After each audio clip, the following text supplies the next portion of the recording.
आणि मुख्यमंत्र्यांकडून संजय राऊतांना कायदेशीर नोटीस बजावण्यात आलेली आहे। निवडणुकीमध्ये पैसे वाटल्याच्या आरोपाप्रकरणी त्यांना नोटीस बजावण्यात आली आहे। दैनिक सामनामधील अग्रलेखाच्या संदर्भाने शिंदेंकडून त्यांना नोटीस देण्यात आली आहे।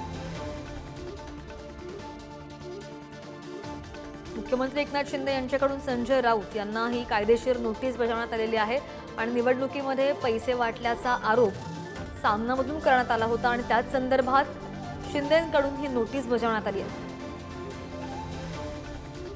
अधिकची माहिती घेऊयात आमचे प्रतिनिधी विक्रांत शिंदे आपल्या सोबत आहेत। विक्रांत, संजय राऊतांना कायदेशीर नोटीस मिळालेली आहे, काय नेमका आरोप केला होता सामनामध्ये?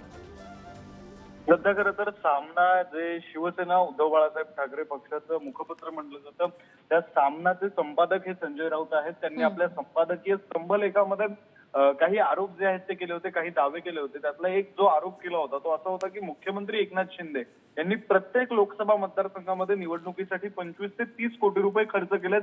25 ते 30 कोटी रुपये हे मतदारांना वाटलेले आहेत मतं मिळवण्यासाठी, अशा आशयाचा एक आरोप केला होता। दुसरा आरोप जो आहे तो भाजप संदर्भातला होता। भाजपमध्ये असलेल्या अंतर्गत वादावर त्यांनी दावा केला होता आणि या सगळ्याच्या अनुषंगाने खरं तर मुख्यमंत्री एकनाथ शिंदे यांनी आता जी लीगल नोटीस आहे ती पाठवलेली आहे। ती लीगल नोटीस जी आहे ती CJS लीगल ऍडव्होकेट जी फर्म मुख्यमंत्र्यांसाठी काम करते त्या कंपनीकडून ही नोटीस जी आहे ती संजय राऊत यांना पाठवण्यात आलेली आहे। या नोटीसमध्ये नेमकं काय म्हटलंय तर I am concern for my client Shri Eknath Shinde, the honourable chief minister of Maharashtra and instruction client I have addressed you as under. त्यांनी डिफेमेशन हा शब्द वापरलेला आहे। याचा अर्थ खरं तर डिफेमेशन म्हणजे एखाद्याची मानहानी केल्याच्या संदर्भातली ही नोटीस जी आहे ती पाठवण्यात आलेली आहे। त्याच्यामुळे आता या नोटीसला संजय राऊत नेमकं काय उत्तर देतात, पुढे काय कारवाई संजय राऊतांवर केली जाते किंवा कारवाई केली जाते काय हे पाहावं लागणार आहे। श्रद्धा, नक्कीच संजय राऊतांकडून सुद्धा काय प्रतिक्रिया येते हे सुद्धा पाहूयात। अपडेट्स घेत राहू। विक्रांत, धन्यवाद दिलेल्या सगळ्या माहितीसाठी।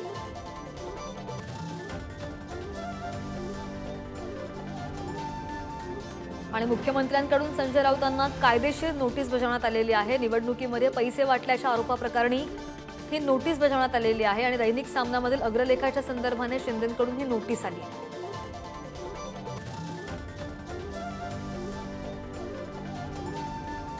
आणि 50 खोके एकदम ओके, इसे कहते हैं उल्टा चोर कोतवाल को डांटे। गैर संवैधानिक मुख्यमंत्री श्रीमान शिंदे ने हमें एक लीगल नोटिस भेजी है। Everything interesting end one of the funny political document. अब आएगा मजा, जय महाराष्ट्र, अशा आशयाची एक्सपोज संजय राऊत यांनी केली आहे। तर जी नोटीस दिलेली आहे त्यावर प्रत्युत्तर म्हणून संजय राऊतांनी हे एक्सपोज केलेली आहे आणि एकनाथ शिंदेंना सुद्धा त्यांनी त्यात मेन्शन केलेलं आहे। आदित्य ठाकरेंना सुद्धा त्यांनी त्यात मेन्शन केलेलं आहे। तर दैनिक सामनामधील अग्रलेखाच्या संदर्भाने शिंदेंकडून जी नोटीस आलेली होती आणि त्याच नोटीसीला संजय राऊतांनी सुद्धा प्रत्युत्तर देत ही एक्सपोज केली आहे।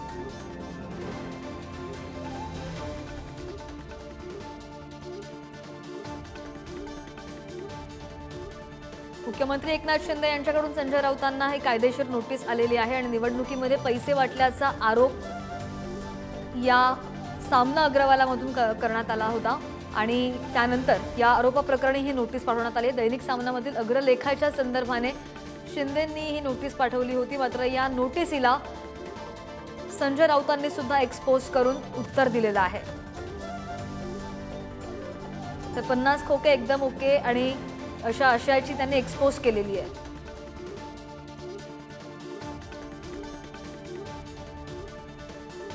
आणि ट्वीट काय केलेलं आहे ते सुद्धा पाहूयात आपण। 50 खोके एकदम ओके, इसे कहते हैं उल्टा चोर कोतवाल को डांटे। गैरसंवैधानिक मुख्यमंत्री श्रीमान शिंदे ने हमें एक नोटिस भेजी है।